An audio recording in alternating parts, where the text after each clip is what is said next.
and dropping mad truth. Yo, it's George, Jesse, and Jeremy on the mic. 3 outlaws on a mission, man, it feels so right. We were doing hard time, now we're dropping rhymes. Turn the hustle into hope, redefining our prime. From the prison yard to podcast fame, taking back our power, no more shame. We used to wear numbers, now we wear names. There's nothing like a song that really just highlights everything that we're doing and everything that we're about in such a positive light. Welcome, welcome, welcome. Outlaws to Advocates, we're back. Been a rough couple of months, man. We're all getting busy, not able to be on here all the time, but we get on here as much as we can. Tonight we got Eddie Dunham in the house. I got a couple of personal things. It's my 1-year anniversary with my girlfriend Ashley tomorrow, so that's pretty cool.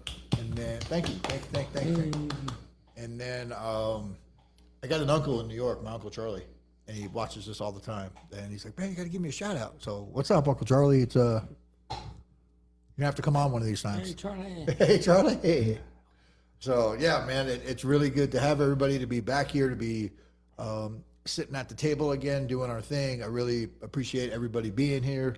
My name's George Nolan, advocate, kind of a mess, and just enjoying life. And there's nothing wrong with that. My name's Jesse, same thing as George, advocate, just trying to do the next right thing, you know, find my way around this thing called life. And again, Eddie's a dear friend of mine, and I'm glad that he was able to come on tonight. Yeah. Hey, this is Eddie Dunham. I am grateful and honored to finally get together with you guys. Oh my God, can you put that a little closer? Yes, it's finally good to get in here with y'all. So thank you for the invite. I appreciate you. Took you long enough to get here. Sorry, buddy. It's all right. No, I'm Jeremy. I love steak, and I think Ruth Chris is going to be great tomorrow with George and on Jesse's bill. And I'm going to advocate for that, just like I do advocate for everybody out there looking for a new life. So thank you. Nice. Way to stick up for yourself, man. Yeah. Way to stick up for yourself. Boundaries. So if you don't know Eddie, we all get to go into the prisons and do our thing in there. And I kind of walked alongside of Jesse for this journey. He's like, man, if this happens and this happens, bro, I got you, Ruth Chris. I got you, Ruth. Well, that thing that he's talking about happened about 3 months ago. Longer than that. I still ain't ate a steak yet. To be clear, his girlfriend won't let him. They're vegan. Moving on from that, as we can tell by the Outlaws to Advocates episodes being hit or miss, George has been unavailable, highly unavailable these last couple of months. Just throwing that out there. Yeah, I take full responsibility. Life gets lifey, man. It does. We get together when we can. I'm in an extremely demanding personal relationship. It's hard, man. It's hard, but I'm super grateful. In all honesty, my relationship's great. But work, school, all that other stuff, I just started GCU 2 weeks ago. That's a whole different, On to higher learning, brother. man, that's a whole different workload from Rio Salado. It's not better or worse. It's just, it's a lot different, man. It's been a bit of a learning curve, but it's pretty awesome. The really scary thing I saw is they gave me my schedule for all my classes. And I will literally have homework from now until 7 weeks past February 18th of 2028. Mm-hmm. That makes me so happy. Yeah. That makes me so happy. So we're going to wrap it up now because I got to go do homework. And it was good to hear from y'all. Ashley put in the comments, lies, extremely demanding relationship. Nah, my relationship's awesome, man. Oh, yeah. So, Eddie, what do you got going on, man? It's taken us, because we're a bunch of disorganized misfits, a bunch of time to get you on here. We're glad you're here. Hey, you know what? To be honest with you, we're all super busy, and I found out that nobody cares. True. And while we're being busy, it's been hit and miss trying to get in here. I mean, last time I seen Jesse and Shaw over here was man, it's been a couple months, it seems like, and it flew by so fast. While we're over here just advocating and pulling people in wherever we can and trying to get them the help they need, I find out I'm getting another year older, man. I'm rolling into 57 years old this year, and I'm like, what the hell happened to 56 and 55? And Well, I said, well, I guess I picked up a couple gray hairs and they gave me a couple raises and a title or two. And I'm like, none of that really matters. I said, are you tired yet, Ed? And it says, no, I'm not tired yet. So just being conduit for the one who sent me, George. That's what I'm out doing, Jesse, day to day. And all these options keep coming up to do something else, but I find myself saying I don't really need anything else. I don't need anything else other than what I am doing right now. And people keep knocking on the door and say, hey, you want to go do this? Or I got another call today from Chef Colin, and he was like, hey, we're talking about opening up a restaurant. You want to come help with that? And I'm like, now you've piqued my interest. I said, as you guys probably know, I also not only do I work at New Freedom as a vocational specialist over there for the electrical program. I moonlight at Trevor's Pizza because and that's a bar and a liquor store. So that's a very odd thing for me. I live on two different edges. I work in recovery. I'm around people that need to stay sober all the time. And then I go hang out 3 nights a week with people who are having the time of their life, drinking in a bar and stuff. But I'm in a position of neutrality where I'm like, all right, carry on. I'll make you some pizza. Well, it's nice to be there, right? To have that peace. Yes. Yeah. Well, I'm not the one who has to wake up with a hangover. I'm saying, I went to my mom's house for the first time and I surprised her in New York. I hadn't seen her in 15 years because of prison, addiction, all the decisions I made. And I went in there. She's like, oh man, if I would have known you were coming, I would have gotten all the beer out of the fridge. I'm like, well, you might as well get rid of the mustard too, because I don't eat that shit either. There you go. I got to a point where it's not a thing for me. I'm not saying I'm above relapse. I'm not saying that I don't have to work on my recovery and be intentional about it. But at this point, I'm at peace, man. I'm at peace. None of that stuff appeals to me. I was talking to one of my colleagues, one of my friends yesterday, and he told me, we were talking in the car about addiction. I said, man, when I was in my addiction, or even when I was still struggling with a lot of triggers and cues, I'd hear about drugs, and I'd miss that feeling. And like now when I think about getting high, it like turns my stomach. I don't want that feeling. I threw my whole life away for that feeling. And now I'm completely repulsed by it. Not saying that can't change, but I'm pretty happy that that's the way I feel about it right now today, and grateful for that today. Absolutely. Isn't it amazing what has happened since we have gotten sober for each of us? Absolutely. I mean, each one of us. I mean, I don't know how long I spent 35 years of my life chasing, I guess, let's call it dopamine, whatever was going to make me feel good. But what I was trying to do is chase success. But I went about it in every, let's call it, ill-gotten way that I possibly could to take shortcuts to get to that success. And in 35 years, I never attained that. But in the first 3 years of my sobriety, I've superseded just about every goal I ever could have conceived possible for myself. I mean, and in that 3 years, when I say that, and I think I was so driven because I felt like I needed to be that role model for the people that were coming through New Freedom. And I'm like, look what I did. This happened, and this happened, and this is how you can do it. And when I started getting that feeling about how that was, I started gaming up. I started leveling up. I'm like, I got to level up. Hey, what's next? What else can we do next? Yeah. And when getting into getting into housing for people, that's how I really got connected into this all together back in the day when Sobriety Experience was together. And I got a shot coming out of New Freedom as a member there at New Freedom. I just happened to walk by this guy, man, and Tracy Kovac, though you guys all know who Tracy is. And he says, hey, Ed, tell Lucas about New Freedom. And I'm like, Lucas, and I'm like, I got his number in my pocket. I don't even know it's the same guy right now. Yeah. So I got his number in my pocket. I'm like, hey, and I give him the rundown on what New Freedom is and what's going on there and how it's helping everybody. He says, oh, that's cool. And I go down, I'm going to go see IT because I have some issues with my little iPhone because I can't figure out how to work it. And just came out of prison after 5 years. I don't know what I'm doing.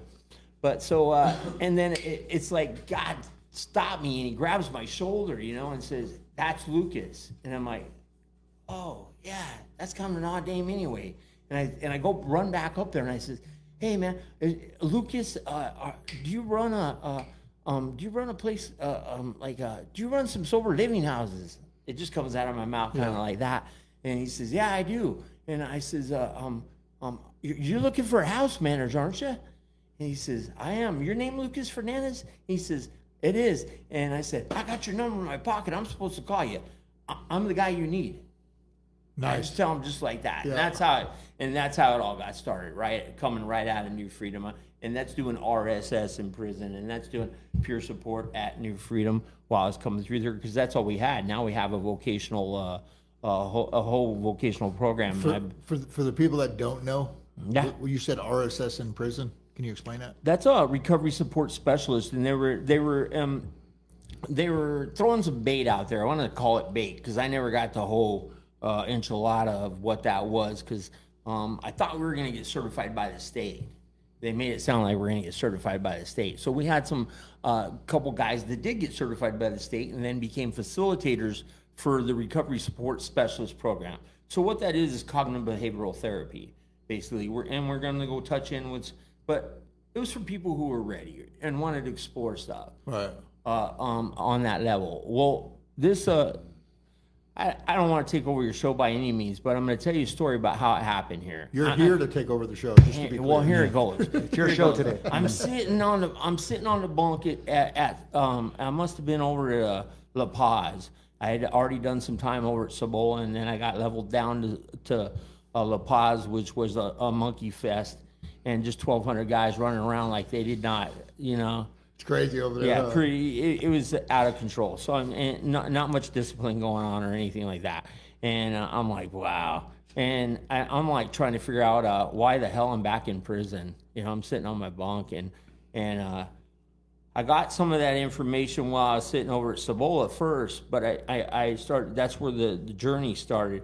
I met Scott Flater, and Scott Flater's a lifer sitting over in Cibola. He's big in programming. He's helping a lot of people. Sleepwalk killer, everybody's heard of him. Yeah. He's a 48-hour sleepwalk killer. Murdered his wife over in While he was dreaming or whatever. allegedly. Yeah. Allegedly Yeah. enough, he's still in prison. Yeah. So let's just put it that way. Yeah. But he's good. Hey, one thing I am is aware of intelligent people. Yeah. And Scott presented that way. So I'm attracted to intelligent people. I start kind of building a relationship with him. He was a great dude to ask questions, and he had a lot of answers. And he happened to be an engineer. So one day I'm over there spinning laps in the day room, and I pick up a piece of paper. I still have this piece of paper. It's a newspaper, and it's talking about the 7 habits of highly effective people. Love that book. It saved my life. And Scott Flater gave me the book because I went over and took my newspaper over there to him and started chopping it up with him for a minute. And he says, and he gets down in his bank box, down in his property box, and he pulls out this book and he says, hands it to me. It's a book of the 7 habits of highly effective people. And he says, take your time with it. Now the book, if you've read the book or you've seen the book, you know it's not very big. But I read the book for 3 months. Mm-hmm. I studied the book. If I didn't understand a word, I looked the word up. No. And what I found out in there, man, was something about character. And here I am at this point in time. I'm 45 years old, and I come to the conclusion that I don't even really know what that means. It's something else I didn't know what it meant. What were core values? And then they become mentioned in this book, and it becomes this outline of and then I start looking around the room, and I start looking around the yard. And while I'm reading this book, while I'm going through this 3 months of reading this book, I start digesting some commonality that's happening right there. And the commonality is this: the one thing we all have in common that are in that fence line is we're all people of low character, for the most part. Yeah. I'm not going to say some people didn't Right. get there by chance of standing up for something they believed in that was just, or shot somebody one too many times, because I've met a couple of those people. But the most part, we're all men of low character. So what I found out It's is a powerful statement. it is. It is. That's the one common thing that we all, I don't care what color, creed they were, or nothing like that. I says, yeah, there it is. There it is. This is why I'm here again.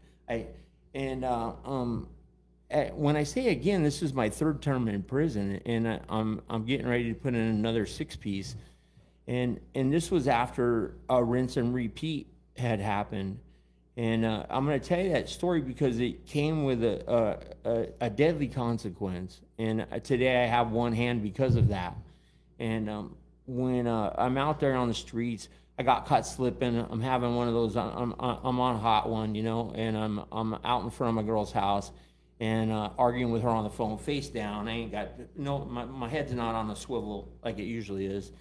And the 5-0 pulls up on me, and of course I got a pocket full of goodies, and there was no way out of this, man. He's tapping on the window already. There's no time to hide nothing or anything. Get out of the car. Guess what? You're getting searched.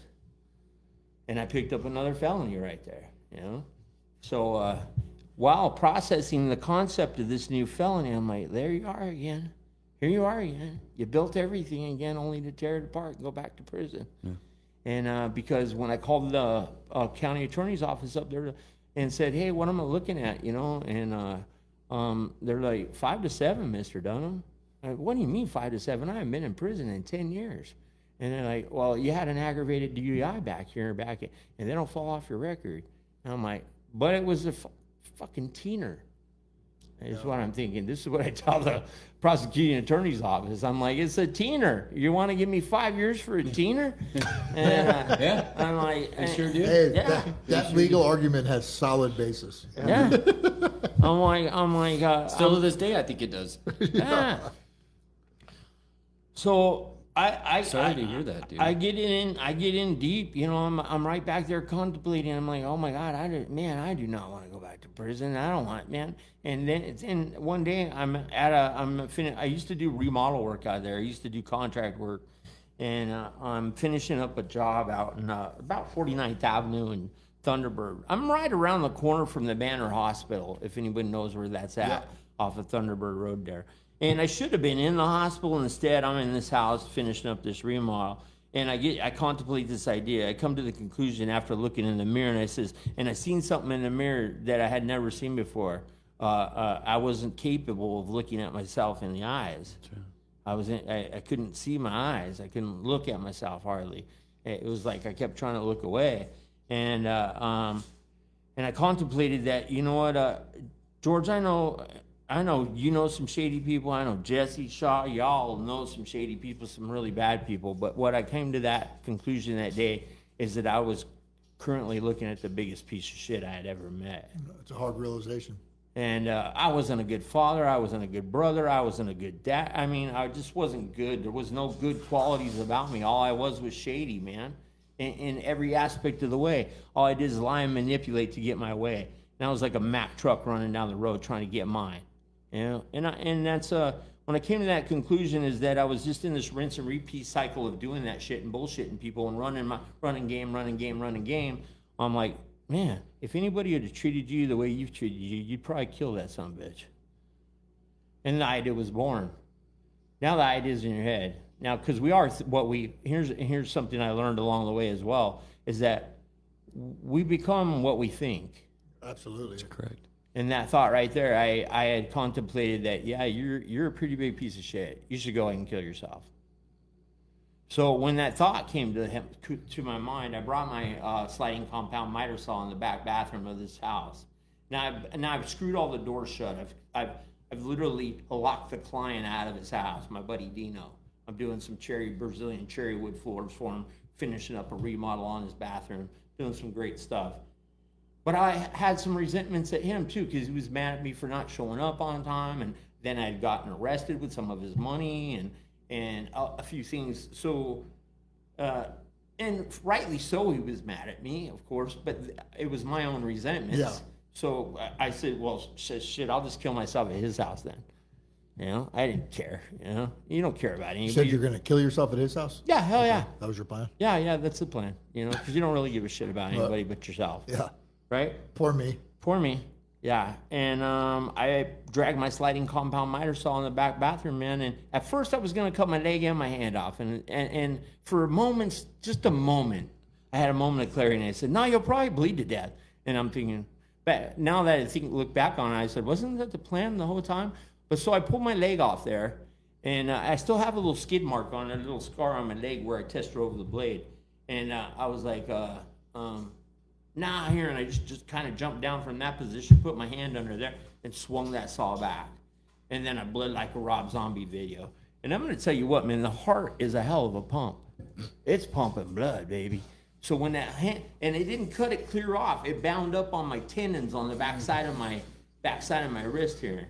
So if I'm facing you and it's my left hand, it's the back tendons right there. So it bound the saw up, kicked the saw up like that, and I jumped up like this, and it's squirting blood about 15 feet to the corner of the nice tiled shower I just completed. You know, it's shooting blood all over it, and I just let it too. And then it's just kind of like one of those things. Here's my squirt gun, fuckers. You know, and I'm really just in that moment. Wow. And then I take a couple steps, and it's like when you stand up really fast out in the sun. It was like one of those that head rush. That hey, I just got a head rush freebie. Yep. Yeah, this one put me to my knees. I was like, whoa, shit. I just dumped a lot of blood really fast. And I backed up against the counter, and I'm like contemplating, you can't work your phone if you got a slide touchscreen phone or something. If you're bleeding to death, man, don't try it. It's not going to work. Find another way because I couldn't work my phone. And at that point, I'm just reaching for a cigarette and contemplating what the hell I'm going to do. I need to get out of the house, but I can't seem to walk. So I end up crawling to the front and just making peace with God. And and Dino wasn't supposed to come back. And if he was pretty much locked out of his house. However, I forgot one door, the same door I brought the saw in. And I can't explain anything other than God sent him to come get me. You know, God sent Dino back for whatever reason. He wasn't supposed to come back for hours. And I went ahead and went to prison shortly after. So Dino came home, found you like that? Yeah, he did. He did. And I bled out 3.4 liters of blood, and I was on my way out. And you know what I'm going to tell you, man? Bleeding to death is a peaceful way to go because you just start falling asleep. But the body goes into shock and then takes all your blood from your outer extremities and holds it into the interior of your body, from my understanding. But so I wake up. Here's what happens. I wake up a couple days later, and it must have been a couple days later, at John C. Lincoln Hospital, and I'm on watch, and somebody's watching me, and they got me plugged in and all kinds of stuff, and I'm alive. I'm alive. Thank God.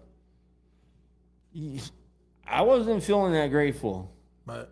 Yeah, because now I got to figure out what the hell, you know? And like every now, let me tell you what, man, when you go cutting off your own body parts, it kind of freaks everybody out. My own family people were like, they didn't want it. It made them scared. Yeah.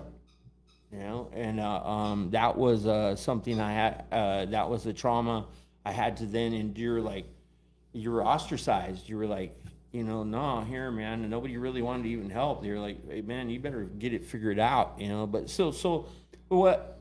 less about that and more about the solution. So here's the solution. What happened is, not even that, man, not even that got me to quit doing drugs, man. Pretty soon I'm trading the oxys for more amphetamines, and I'm on a sick one, man. I'm just going full tilt boogie, man. Because I got a new charge. So what do? You're going to go out and exacerbate some shit, right? Yeah. Going to prison Are you guys anyway. all about that? Yeah. You're going to prison anyway. Screw it. Yeah, I don't exactly. know any other way. Exactly. So I'm out exacerbating charges and making things worse as usual, and end up they're going to give me a mitigated sentence. He's a little crazy. Better give him So instead of that 5 to 7, they're talking 2.5. So I'm out on New Year's Eve. I'm going to sign a plea on January 3rd. And I'm out at Peoria and 51st Avenue. I'm at a little bar right there, the 5030. And I'm out there talking with my hands to some big old boy from some brother from the bike club or something, you know. And I'm just slinging my hands around talking. I'm animated. I just done a bump off the toilet in the back bathroom. And I'm out there just, you know, did a Jaeger bomber shot and all that, thinking I'm cool. And the next thing I know, 2 cops are trying to grab me from behind. Now, they didn't identify themselves. They didn't tell me who they were. but 2 people were on me. So I suddenly I think I'm Jackie Chan. And then there were 4 in a taser. And then I was looking at some more charges. So beaten and bloody, I ended up back in jail, of course. And that's when I realized, like, man, you've really done it this time, haven't you, sir? And I'm getting sober in 4th Avenue. You know, sobering up in 4th Avenue. And they couldn't even hardly lock me down. And that wasn't a cute trip either, because I don't know what the hell I said, but I ended up in a turtle suit in the bottom of LBJ, naked as a jaybird. And A little green blanket. yeah, oh, no, just pads. Yeah, just pads. And it took a minute, but so through that, back to the story at Cibola. I end up, out long enough, fight the case long enough, and I go. I didn't get out this time. They kept me this time. They didn't let me out because they're like, yeah, no, you're no good on OR. But so I've exacerbated the charges. Now I got some aggravated assaults on law enforcement, this, that, and the other, plus another drug charge because I had another teener in my pocket. I don't know how I got there, but I do. You put it in that motherfucker. probably so. That's why I was fighting so hard. I'm pretty sure of it, to tell the story honestly. But so while I'm there at Cibola, I'm trying to contemplate, why the hell would you cut off your hand, dude? You're a tradesman. Now, I have 22 trades under my belt. I know a lot of shit. I know how to build all kinds of things. I've been doing this for years. And why would you? And somewhere in the back of my mind, I was like thinking, man, I'm so sick and tired of being exploited. I'm so tired of people like my brothers and my family and all these people saying, hey, man, can you come help us? And everybody wants it half price because you know how to do it. We're all in the buddy system. And I thought, well, you only got one hand. Well, here's one of the things that crossed my mind. Jeremy, here's one of the things that crossed my mind, man. If I got off my hand, they'll quit asking me to do shit. You know? They'll stop asking me to do shit. And Taking advantage of yeah, and I had a lot going on in my head at that point in time where I'm back there thinking about how, hey, man, cut off your hand. That'll work. You know?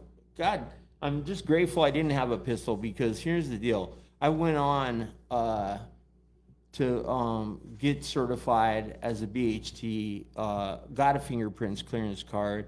I've been certified as a peer support specialist multiple times, and I've facilitated now. I do have to ask this. You said Yes. you got a fingerprint clearance card. I do. So on those cards, with obviously you said you cut off your hand.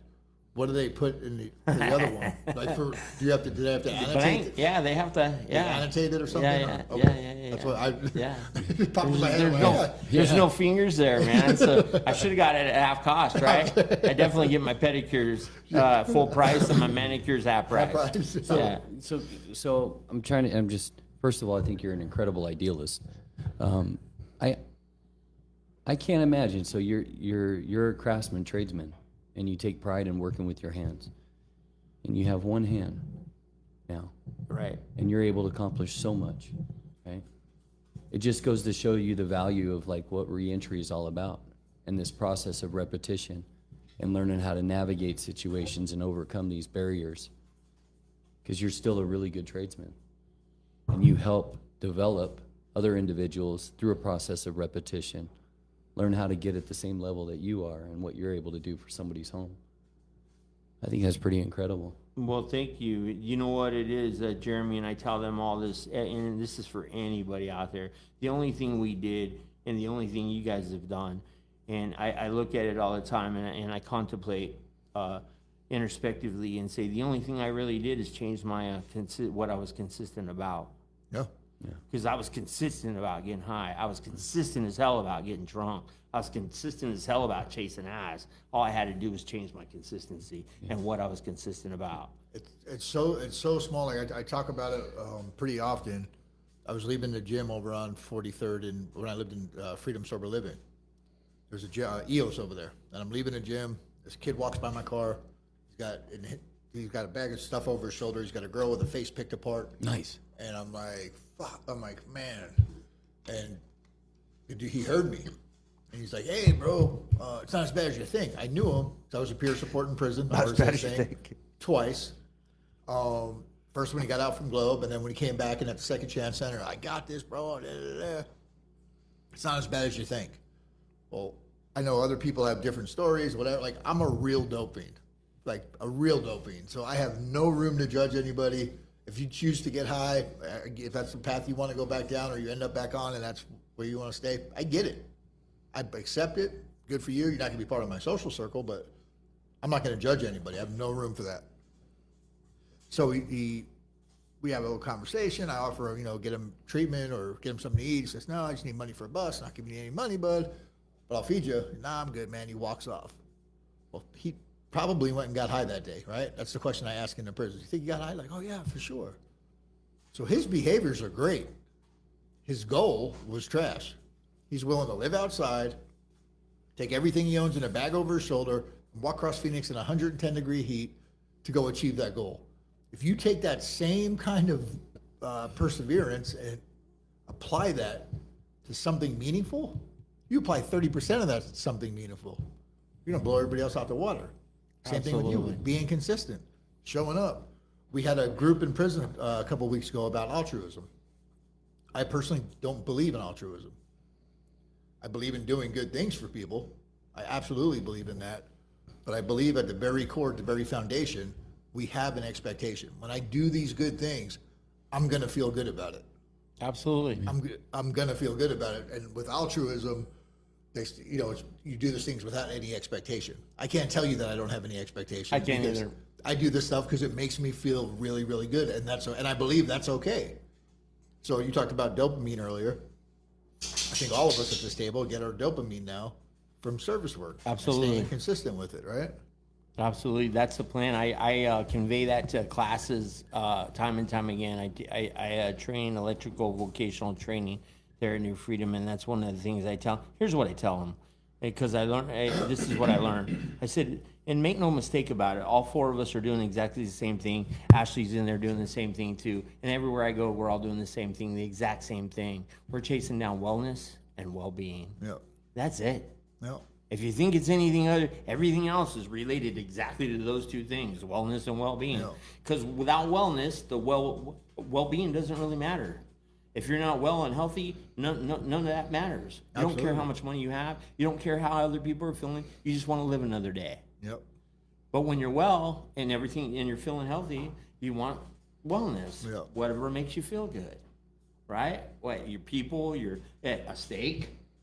Weren't we talking about steaks? Steaks make me feel good. Steaks. Piggybacking on that a little bit, like when I first got into service, I didn't get into it because I thought it would feel good. I got into it because I believed that if I didn't do it, I would get loaded. Right. Yeah. I agree. I really believe that 100% because they told me that if you don't help people, you're going to get high again. And my history had proven that time and time again.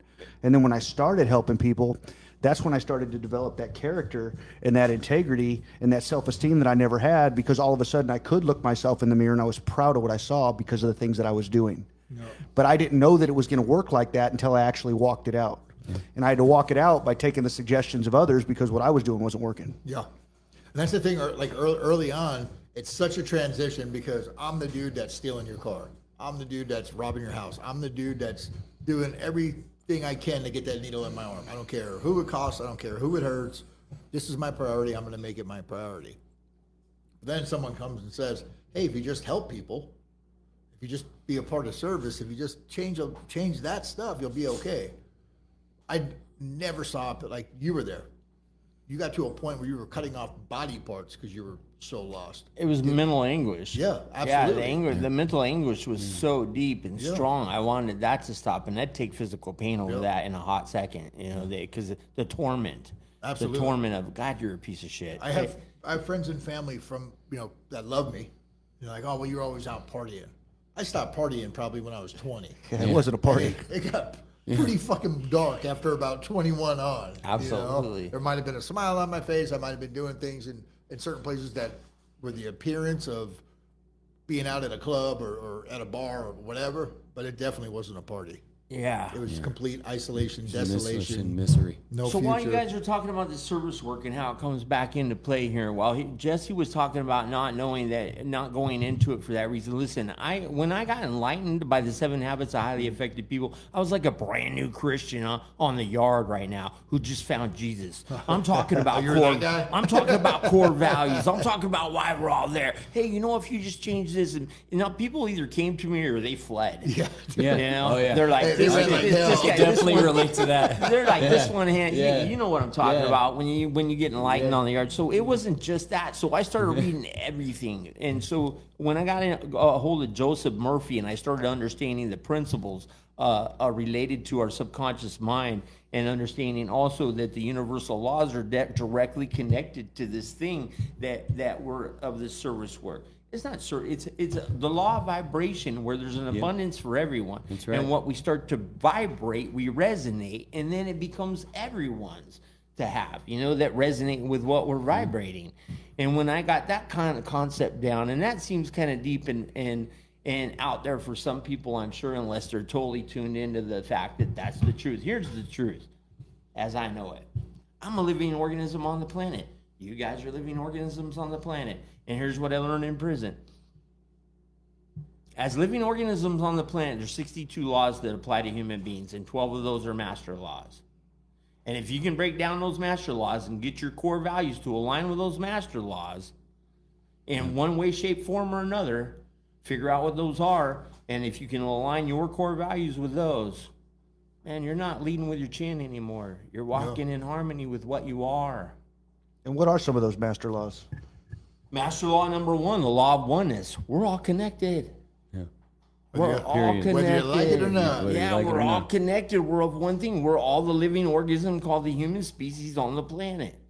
And I'm like, what? Yeah, all of us. No. Yeah.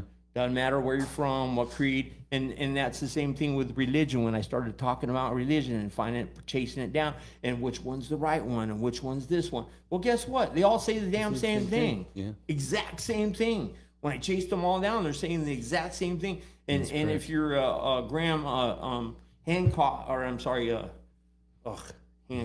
wanted to say Graham Hancock. Anyway, I go back into some other stuff. But when I'm chasing this information down and I go back to religion, they all say the same thing. They're all pointing towards character. No. If you're a person of good character, you will be blessed and you will live in abundance and and they all say the same thing, every single one of them. So why wouldn't you want to change your character? No.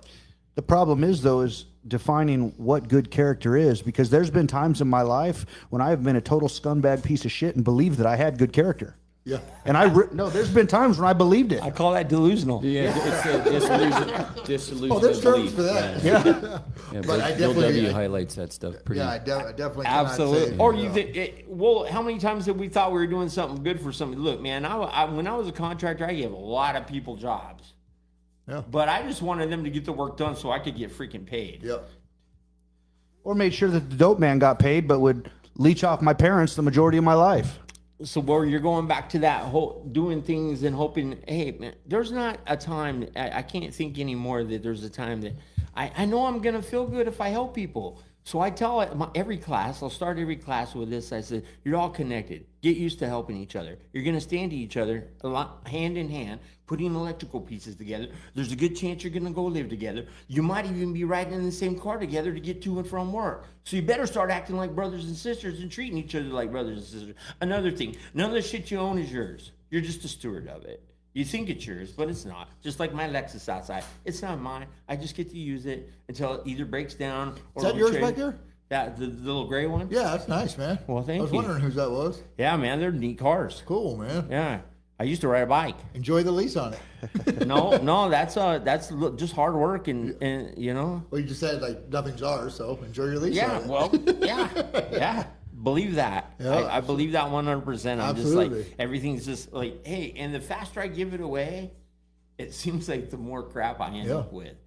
And it's like, then I'm like, I'm that guy with an abundance. Like I gave some bicycles away, and the next thing you know, I've got people calling me, hey, you want some more bicycles to give away? I'm saying, yeah, we do. Absolutely. I don't mind spending my money on fixing them up. No. And that's what we do. We just spend our money to fix it. I mean, when when you keep working like this, and you guys all know, I know you do, because you're all living in abundance. You all have everything you probably need right now.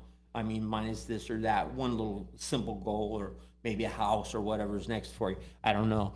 I found out that it didn't matter where I was going. I'm going to do great wherever I go. Absolutely. And I didn't have to go anywhere. And Completely opposite from the way it didn't matter where I went. I was going to mess some stuff up. And now it really doesn't matter what happens. I'm going to be okay. Yeah. Yeah. It's so like people. You mentioned the word earlier, success. I used to talk about success all the time. Right? Success. To me, success is peace, man. Absolutely. I go to bed exhausted at night. I wake up ready to go in the morning. I don't have to worry about cheating on my girlfriend. I don't have to worry about lying to this person. I don't have to worry about who I owe money to, where I'm getting this from. And it's as simple. And I want to circle back to this because it's important. You talked about core values. Absolutely. Once you once you identify and then adhere to your core value, it's pretty easy. And for me, the drinking thing comes up often, right? This person drank or this, or maybe someone wants to have a beer here or whatever that looks like. And when I have my little, because I got that dope fiend in me that tells me I can go have a beer. You know, I can tell you guys comfortably right now, I 100% believe that I can go have a couple of beers and be okay. Like a gentleman. Yeah, I believe it. I'm not going to act on it, but I believe it. And it goes back to my core value. What's very important to me. What's very important to me is personal development and getting better. And there's no planet or universe where a beer or two makes me a better person.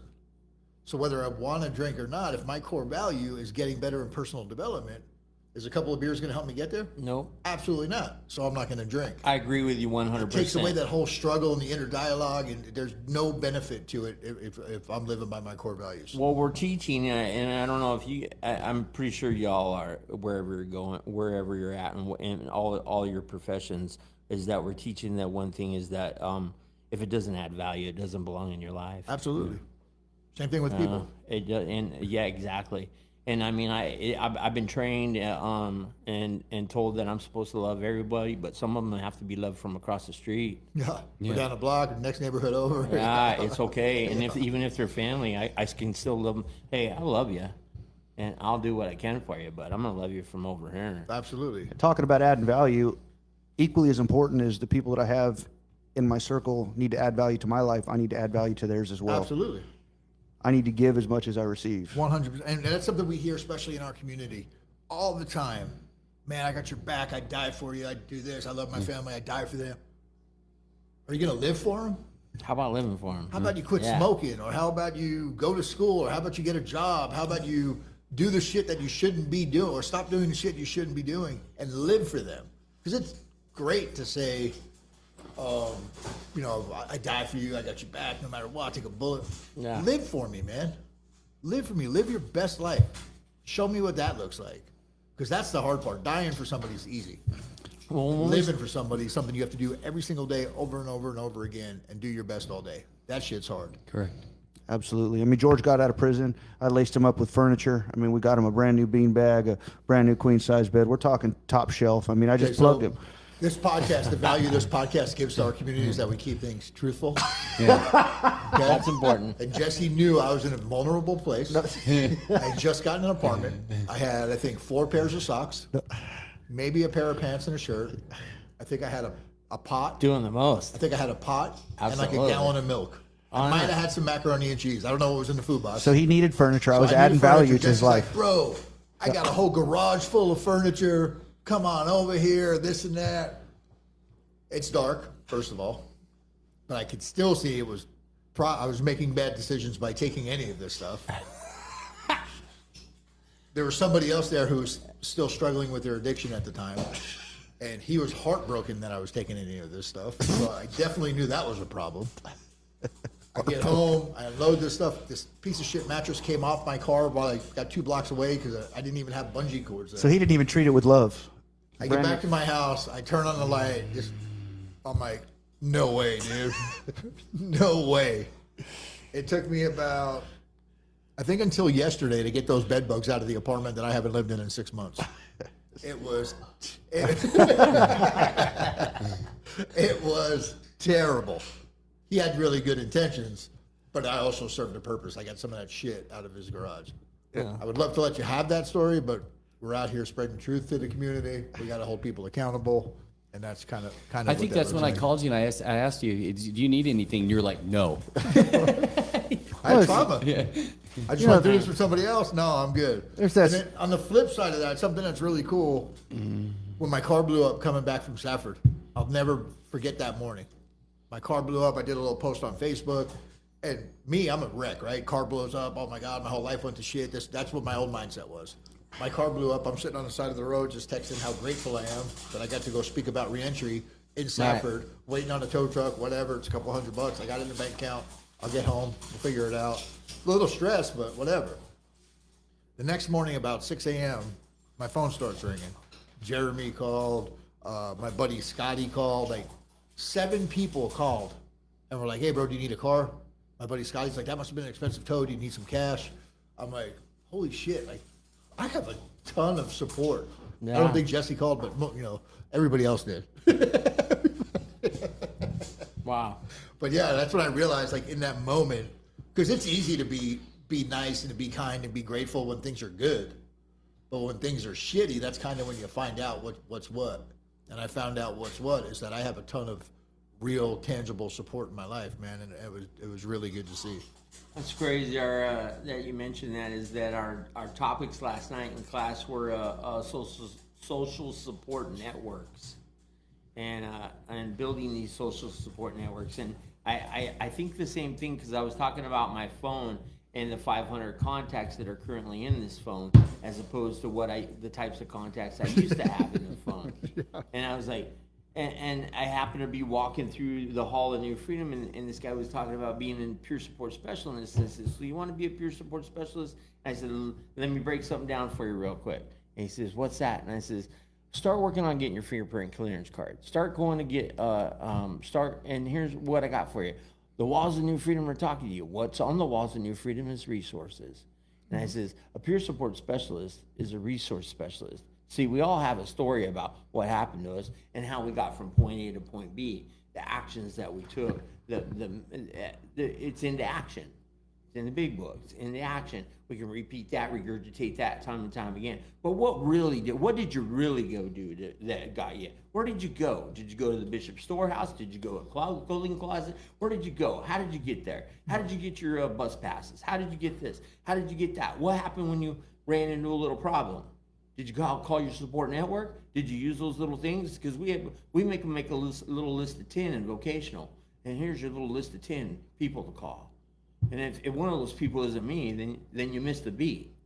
Because if you didn't reach back out to us, you kind of missed the whole concept of the social support network. So like when you see people that you've already seen in prison or maybe even came through New Freedom, because I'm pulling on a Greenway the other day. Yeah. I'm coming off the I-17 and I pull on the Greenway and I'm in the center lane because I'm going to make the wide left. And across from there, dude's flying a sign. And I'm like, hey. He looks at me and I says, "What the fuck are you doing?" And he looks at me like, and it dawns on him who I am. And I said, I snap my fingers, point back behind me, south. I point south. "Get your ass back to New Freedom." I'm like, start over. He's like, "What? Get your ass back to New Freedom." And yeah. And I'm like, if shit turns sideways and you're out there hanging and flying, man, hey, we're gonna go get you over to Unhooked. We're gonna get you anywhere. Copper Springs or hey man, if it's anywhere, we're gonna get you somewhere that you need to go. That's better than what you're doing. Yeah. Because unless all of a sudden you decided a street light's gonna be a good idea for home. I mean, it works for some people. It does, and God bless them, right? We see it all the time. And that's what I love about peer support, right? Because we can meet people where they're at, which we should do. We accept them for who they are, but we can also have those tough conversations. Like, hey, either do it or don't. You talked about, like, my favorite word is action. I talk to people all the time. "Well, I'm going to do this. What have you done so far?" "Oh, well, I'm getting this together." Okay, I don't care what you're getting together. What have you gotten together? Let me see it. "Well, I'm really looking for a job." "Where's your resume?" I haven't done it yet." So you haven't done shit. you got these thoughts in your head. I had a kid in prison come up to me. He's like, yeah, man, I love this second chance. I'm getting it together. I'm opening this box truck business. I got my whole business plan. I'm like, cool, bro. That's awesome. Where are you getting financing for your box truck? Well, I don't know yet. I'm like, okay, so maybe from his perspective, he doesn't understand the financing or whatever. So let me bring it down a little bit. Something that he definitely could have thought about, especially in a bit. What are you going to charge per mile? Oh, I have no idea. Okay, that's like your whole thing, dude. Yeah. Right. What's your plan? Why, I can't do it in here, and I know the Second Chance Center. I know what they have access to. Yeah. You can absolutely do all of that here. And if let's say you couldn't, there's 9 good dudes who work here, really good, solid dudes inside this prison that will bend over backwards to help you get that information. So what are you really doing besides talking these grandiose dreams? Yeah. And like Jesse said it, all of us that we've been through what we've been through, the most dangerous thing that we can do is the way lie to ourselves. Absolutely. I literally, after a 3.5 in prison and a 7.5 in prison, had my son back here with me. Or no, I didn't have him back here yet. I don't remember. I'm just gonna get high this Friday, and I believed it. Like, it's the most insane statement. I obviously didn't tell anybody about it except the guy that I was getting the dope from. But I'm just gonna get high this Friday, and you know that what that resulted in was a 10-year prison sentence. And you know what I got for that 10-year prison sentence? I'm at Alhambra, day 1 of prison, and I see that guy that I got high with. And he's like, bro, man, I still think about you. And when you got high at my house and you told me you hadn't used in 7 years, and man, I still feel bad. He's like, I got like 1.5 years. How much time did you get? I'm all 10. He's all, well, now I feel really bad. Well, bro, listen, you didn't. I would have gotten it somewhere else. This is my choice. I made. But those lies that we can tell ourselves are extremely dangerous. We're getting into our last couple of minutes here. Already? Already, man. It goes. Wow. It goes quick around here. That blew by. It goes quick, especially with you, man. It's good conversation. This is. I love this, man. I really. Well, do. thank you, brother. I appreciate the opportunity. What I wanted to share with you guys is that y'all know what's happening with what we're doing. It's impacting not only this generation but the generation following that. And that's my favorite part about what I'm doing. They say, hey, you could go do this. Here, you want a job, go and do this. And I'm like, no, right now I'm still enjoying the impact part of what I do. It's not really about, yeah, we could go make money. And I could load up my Milwaukee boxes and load up the trailer and make some shit happen all day long, every day of the week. But it doesn't pay the same. And there's residuals that come from what we're doing. Yeah. I want to say it's I don't do it for selfish reasons, but I have to say that's a bunch of bullshit. No. Because I like to feel good, and that's a selfish reason. Absolutely, and I agree with that. Man, own that shit. Right? And I'm sold on it. I'm sold on feeling that good, that dopamine, that to watch people rise, to watch people liberate themselves from the consciousness of defeatism, and that's my whole purpose. People say, "Hey, well, when you wrote your mission statement, Ed, what was it?" And I said, "That's it. I'm compelled to liberate others from the consciousness of defeatism." And one more thing I want to add for you. I wanted to tell you how I got free that moment that I got free. I was sitting over there, and I got a piece of Socrates, and it emphasizes self-mastery is essential for the true freedom and virtuous life. He believed that individuals are only true in the extent that they can govern themselves. So when I read that, I broke it down. I'm sitting on a bunk in Cibola, and it dawned on me. I said, son of a bitch, man. What he's saying is, he says, those who cannot master themselves are condemned to find a master for themselves. Is my way my mind understood That's it. it. It was just like that. Those who cannot master themselves are condemned. And sure as shit, I was sitting there before my masters, the Department of Correction, and everybody else who thought they were running things. Yep. Now, I hope we all remain liberated. I'm with you, man. Yeah. I talk about that with boundaries. I ask people all the time, if you don't set your boundaries, who's going to? Oh, nobody. Bullshit. Yeah. Everybody else is going to set them for you. you. They're going to tell you how far you can go. Right. They're going to tell you what you can and can't do. That's something that we have to take control of. That's part of self-mastery. It's part of taking charge. And there's no reason, I would love to tell you guys that I do peer support and I work in this business solely because I want to help people. That's part of it, but it also makes me feel really, really good. And I'm okay with that. You know, so thanks.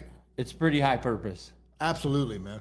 Absolutely. And I go all over the place. I tour different agencies and different places and talk to different people, and I see people who are phoning it in. And, you know, Phoning it not really happy about what they do. And this is not a bit, like, I don't know how they do that.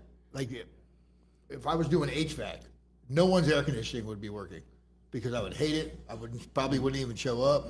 This is their job. I feel like you kind of have to love it. And I know everybody here does, obviously, but I see the people that are phoning it in, and I'm like, I don't know how you do that. And you can hear it in their words. Oh, this person's never going to change. Actually, you know, they're writing everybody off and putting their obstacles in front of everybody else. And you work in recovery, but you don't believe in recovery. That's a hard line to tell. So thank you for being on here tonight.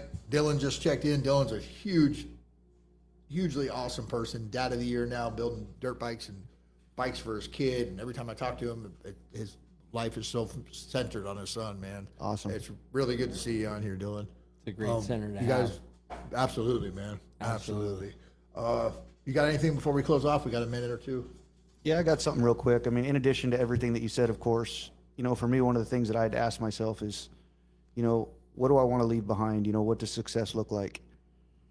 You know, and it's like, do I want to try to make as much money as I can? Do I want to have this big business? Do I want to have a bunch of nice things? I mean, yeah, those things would be nice, but that's not like why I believe I'm here. You know, I believe that everybody's here for a reason. And I think for me, it's more about leaving a legacy, you know, than it actually is building something. It's like, what am I going to be remembered for? You know, like when I was in and out of prison, when I was doing all those things, if I died, nobody would miss me. No. You know, it would have been a couple of months. Maybe my family would have been sad, but after that, I mean, I would have just been dust in the wind. You know, but I believe that the work that we're doing today, you know, not only is making an impact and a difference in the community, but it's something that we can be remembered for. Awesome, man. You know. Yeah, I love it, bro. I love it. Well, hey, you know, we're all sitting here as men, right? Just gonna shout out to, you know, all men, right? It's Mental Health Awareness Month for men, men's mental health. Absolutely. If you're in the quiet times, man, it's time to reach out, get a resource, ask for help, and always do your best. always do your best and fucking outwork everybody. Absolutely. Yeah. Be the hardest worker in the room. Outwork everybody, man. Hey, you guys have a great night. We'll talk to you soon. Thanks for checking us out. Night. Bye, everybody.